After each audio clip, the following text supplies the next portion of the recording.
Hey, this is Pamela Schneider. I'm the retail editor for Blue Book Services, and this is the Produce Reporter Week in Review.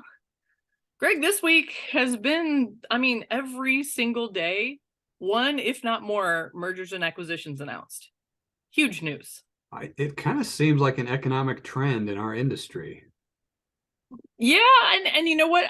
We did kind of, when they talked about going into a little bit more recessionary times and companies having a hard time, there will be some that would be acquired, and our folks told us to watch for it. So some big ones and some small ones. We saw the Chef's Warehouse, which is not necessarily a huge name in produce, did buy a huge name, at least here in Texas. They bought Hardee's Fresh Foods, which is based in Dallas, and then also a California company. So that was big news, and big news in Chicagoland too.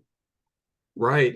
Well, Fresh Edge is not new to the merger and acquisition. They've been doing it for several years, and it seems like, man, maybe not every few months, but several times a year, they acquire Testa Produce to join the Fresh Edge group. That company's out of Chicago, and Fresh Edge just, it seems like they have a business model that works, and they just keep getting these wholesale companies that are well known in the industry joining up with them, and it's been working so far. All the ones who have joined, all outward signs. Yeah, big names, Piazza Produce, Indie Fruit, all of those have become part of the Fresh Edge family. And then, we talk a little bit about food service. We saw Darden by Ruths Chris, and when I saw that, I thought it made perfect sense, because Ruth's Chris right now in this economy has to be weak. If you think about where you go for a steakhouse right now, that's like convention meal kind of stuff and not just regular people meals. If you think about where you go for a steak right now, people are trading out of a restaurant like Ruth's Chris and into something like Texas Roadhouse or Longhorn Steakhouse, Which is a Darden brand. yes, which is a Darden brand. I wonder what kind of changes they're going to do to Ruth's Chris, or if they're going to keep the core business model as that higher end business entertaining. That's when I see Ruth's Chris, I think of a business meal in a convention town. That's what it screams to me. That's certainly what we see in our industry. We see a lot of that at conventions, people entertaining clients. It is an outlier to their group for Yeah, sure.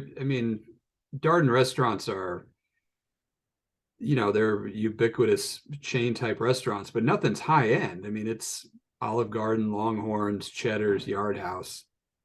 I guess they do have the Capitol Grill, which is higher end. Yeah, doing this story, I found upon some of the history of Ruth's Chris, and it's actually quite interesting. It was originally called Chris Steakhouse, and a woman named Ruth bought it, and they would let her keep the name. So she just added her first name to it. I always wonder, what a weird name, and finally I need to look it up. That is some interesting trivia, because I wondered too, because it's such an awkward name. So that is actually kind of like funny, because it's kind of a spite name, like one of those spite houses that you read in a listicle. It's like, well, fine, you won't let me keep it Chris. I'm just going to call it Ruth's Chris now. Totally makes sense now. That's funny trivia. And it's all over the country. Obviously, it worked. And Darden in general has had a decent time of it. They are that mid-range, not quite fast casual, but they are a sit-down place. So adding a higher end restaurant to their portfolio, I bet you they've got some shortcuts and efficiencies. We'll just put it that way, that they can probably implement into the Ruth's Chris operations. We'll see. Maybe the next time we go to a trade show somewhere boring like Orlando, we'll have to go to Ruth's Chris.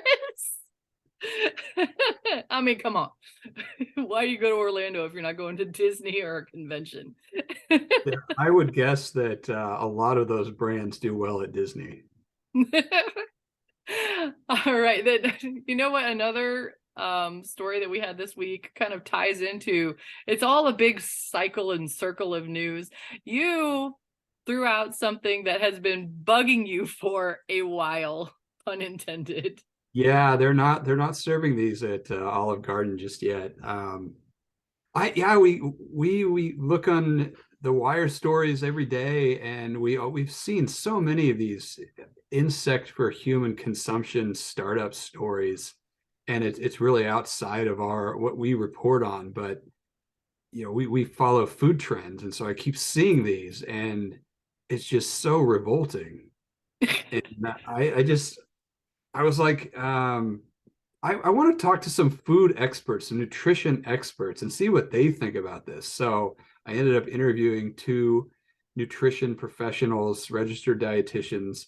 Both happen to work with PBH, and I saw them a couple weeks ago in Scottsdale at their annual meeting. Annette Maggi and Amy Murdahl Miller, and they gave me great perspectives on insect protein. Since they're professionals, they were very professional about it.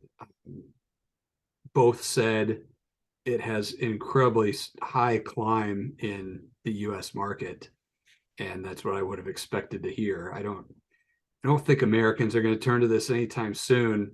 But I mean, they brought up some interesting points. For instance, if it was ever going to be viable in the U.S., would it end up in U.S. feeding programs? I mean, can you imagine trying to push this into school lunch programs That or is the a WIC nightmare. program? That doesn't That's that sound like a disaster? it sounds like a not even just a PR nightmare.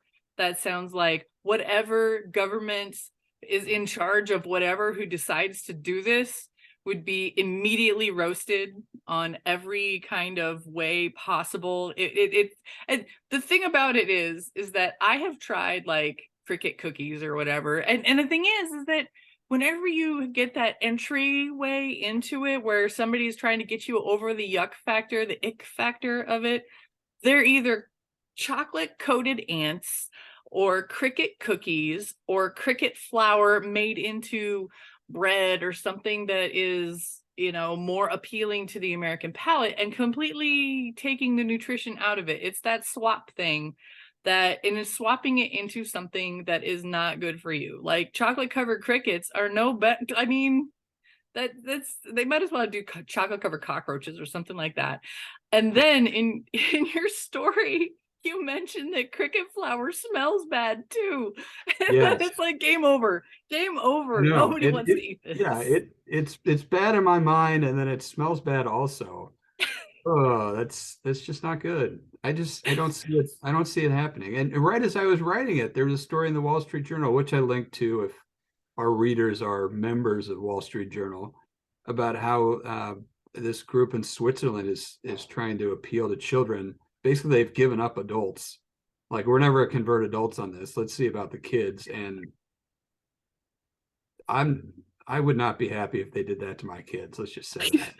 My kids would not be happy. And it reminds me of there's a meme out there where it's I think it's a PETA, people for ethical treatment of animals, and it's a billboard and it's like, where do you draw the line? And it's got all these animals starting with like a cow and then a pig and a chicken and a fish and then a dog and a cat and a horse and all this other stuff. And somebody goes like this between the horse and the fish, and it says food shortage, and then over here it says apocalypse. And I think I would put crickets past like dogs and cats on that chart. It's I'm not like eat my dogs and cats, but I might eat someone else's. in an apocalypse, if there was nothing else to eat, if I Right. was starving, and then I would eat the crickets. Yeah, So it would definitely be at the end for sure. and to wrap it all up into the produce industry, however, we did get a press release from the California Walnut Board, and the walnut folks are getting into a meat alternative. And now that is one that I can get behind. Walnuts into meat Absolutely. crumbles, absolutely. Yeah, no problem whatsoever. If I was swapping out and if I wasn't allergic to walnuts, I would totally eat that. Even if I mean, I would still do it before If crickets. you were trying to replace meat, why wouldn't you go with something already in the market, which is good and successful, like mushrooms? Exactly.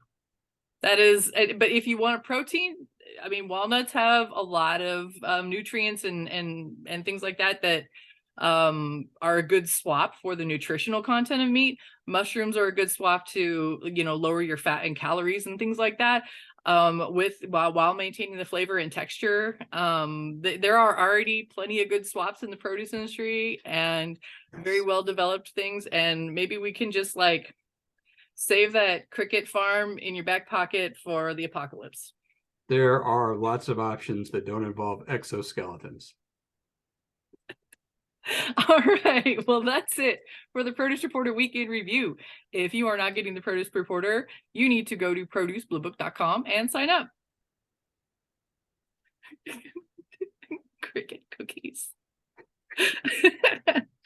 Not even in an apocalypse, man.